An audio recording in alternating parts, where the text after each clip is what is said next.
Bien, presentamos a una paciente de 25 años, como la que tenéis aquí en la imagen, que consulta por estas lesiones que le están saliendo, como veis, en la región del escote, en la zona del tórax.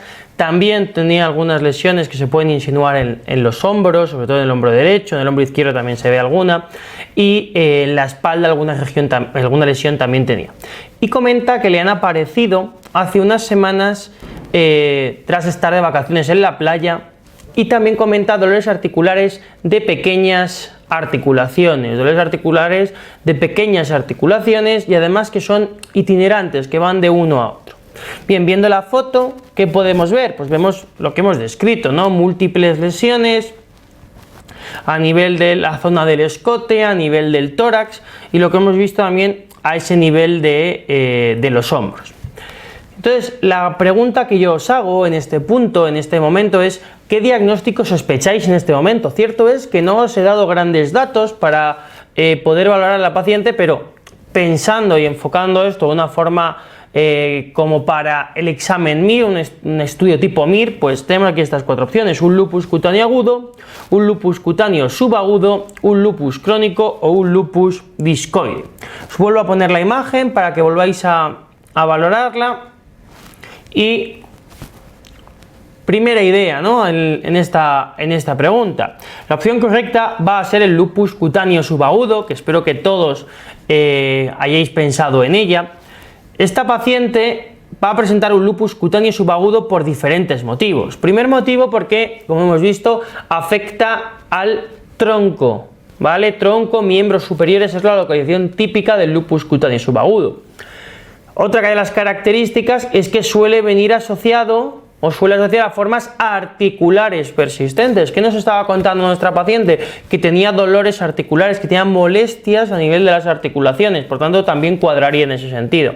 Otro dato de este tipo de afectación cutánea del lupus es que cura sin dejar cicatriz, aunque puede hipopigmentar la zona. Hombre, si nos volvemos a la imagen, no puedo saber si va a dejar hipopigmentación o no. Lo que puedo ver es que hay determinadas zonas en las lesiones que están claramente hipopigmentadas. Bueno, podías también a través de ese dato ser capaz de llegar a esa conclusión. Por esos motivos yo pensaría que es un lupus cutáneo subagudo. Oye, ¿por qué esto no es un lupus cutáneo agudo? Porque ¿qué características tenía el lupus cutáneo agudo? Pues principalmente tenía la afectación de cara o áreas fotoexpuestas. Cierto es que nuestra paciente está en la playa y tú puedes asumir que el tórax, ¿no?, en la playa generalmente se expone, pero te hubieran contado algo en la cara, probablemente. El dato típico además del lupus cutáneo agudo es el ras malar o eritema en alas de mariposa, que tu paciente aquí no presenta.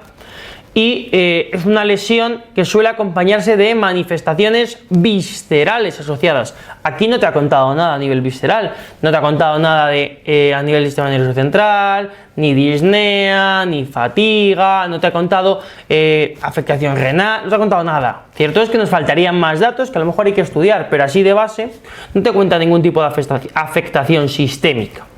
Y después tengo la opción 3 y la opción 4, que son el lupus crónico y el lupus discoide, que realmente es lo mismo, ¿no? Todos sabemos que el lupus discoide es lo mismo que decir lupus crónico. ¿Y qué características tenía el lupus crónico o discoide? Pues que afectaba a la cara, que dejaba cicatrices y que solo acompaña a manifestaciones cutáneas en la inmensa mayoría de los casos. En la inmensa mayoría de los pacientes solo tiene afectación cutánea, por lo tanto tampoco parece que nos vaya a cuadrar en exceso. Bien, visto todos estos datos, lo lógico sería pensar en la opción 2. Espero que todos lo hayáis supuesto. Perfecto, muy bien, pues seguimos avanzando en el caso. Usted comenta a la paciente la necesidad de solicitarle un estudio analítico más amplio y de las siguientes, ¿cuál es la prueba que más le aportaría? Tenemos Losana, el anticoagulante lúpico, el anti-DNA de doble cadena o el anti-RO. Esta pregunta puede generar un poquito de conflicto y por eso la traigo aquí, porque aunque luego cuando razonemos el caso clínico es posible que estemos de acuerdo, pero el enfoque que os quiero mostrar es el siguiente. Evidentemente, tú en la práctica clínica diaria, tú en el hospital, a un paciente le puedes pedir más de un anticuerpo, le puedes pedir una analítica muchísimo más extensa que solamente los anticuerpos. En el MIR lo que suelen hacer es te preguntan por cuál harías primero, cuál es el que más te aportaría, cuál es el más relevante, etc. Entonces vamos a ir analizándolos uno a uno. El primero serían los ANA, los anticuerpos antinucleares. Alguno podría pensar, hombre, yo le pido a mi paciente los ANA, ¿por qué? Porque los ANA son obligatorios como criterio inicial para poder clasificar a mi paciente como lupus. Eso es verdad, porque en los últimos criterios EULAR 2019 tú tienes que tener ANA positivos a títulos mayores de 1,80 para poder decir que tu paciente tiene lupus. Entonces puedes decir, oye, pues le pido los ANA y decido. Vale, bien, sería una opción. Segundo, anticoagulante lúpico. Hombre, el anticoagulante lúpico le pegaría bastante más a un síndrome antifosfolípido, no te digo yo que no, pero cierto es que también el anticoagulante lúpico es un criterio inmunológico de lupus. Quizás en este caso pegue menos, sea menos relevante esta determinación, pero sí que puede resultar relevante a la hora de establecer más criterios. Quizás en primer término no tiene tanto sentido. Opción 3, anti-DNA-DS, anti-DNA de doble cadena. Hombre, pues los anti-DNA-DS, ¿qué importancia tienen? ¿Qué vinculación o qué aspecto hay que destacar de ellos? Pues que se relacionaban con la actividad de la enfermedad, concretamente con la actividad cerebral y renal del lupus eritematoso sistémico. Por lo tanto, sería importante. Además, son los segundos anticuerpos más específicos que tiene esta enfermedad. Eso les confiere otro dato, además de relevancia. Ahora mismo los podríamos pedir. Bueno, tenemos esto que acabamos de comentar. Pues sería razonable pensarlo. Y nos queda la opción 4, los anti-RO. Alguno pensará, hombre, los anti-RO los voy a descartar rápido, porque se asocian al síndrome Sjögren primario, que se encuentra en torno a un 60-70% de los casos. Y eso es verdad. Pero ¿a qué más se asocian los anticuerpos anti-RO? Se asocian a la presencia del lupus cutáneo subagudo, entre otras cosas. Por lo tanto, se asocian a las lesiones típicas que tiene tu paciente.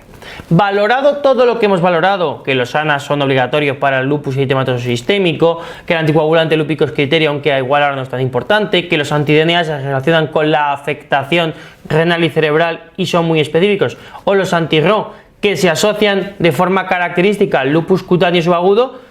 Tú que tienes esas lesiones cutáneas en esta paciente, ¿qué crees que sería lo más relevante pedir? Pues quizás lo más relevante pedir serían los anti-RO.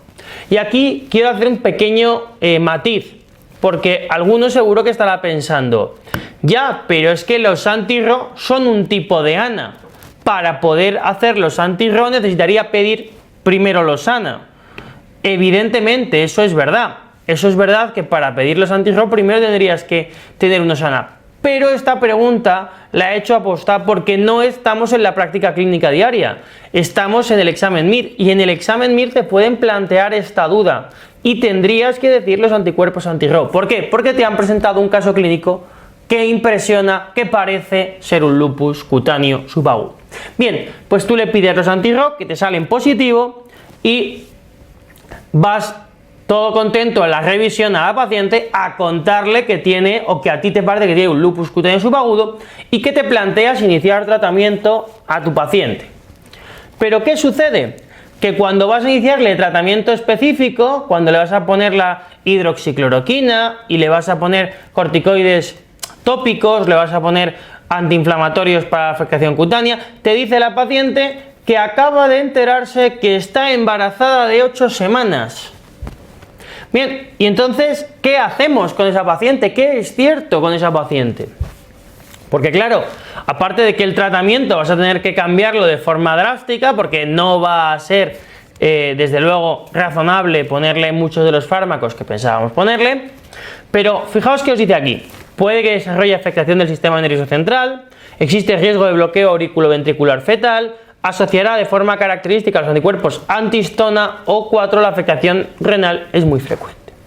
Bien, diremos que la opción 3 es la menos plausible de todas, ¿no?